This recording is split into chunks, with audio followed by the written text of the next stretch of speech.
Welcome to Kenton's videos. Enjoy the video. You begin by confirming your Google account and necessary permissions so you avoid access delays. Once signed in, go to Sites. Google.com and click the plus button to create a new site. Pick a template that matches your layout goals and name the site immediately so your theme locks to that identity.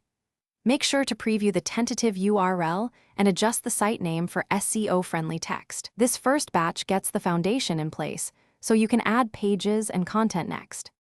You now build the site structure. Add pages like Home, About, Services, Contact, and arrange them in the navigation menu so visitors find content logically.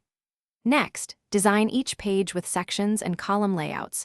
Use the built-in layout blocks for consistent spacing and embed custom code only when necessary to avoid mobile issues. Once done, populate blocks with images, text, and buttons, and set each component's properties such as alignment, alt text, and link targets to improve accessibility and behavior. You finish by publishing.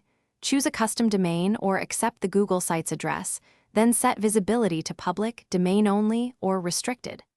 After publishing, test the site on desktop and mobile to confirm responsive behavior. Click every link, submit any forms, and monitor load times.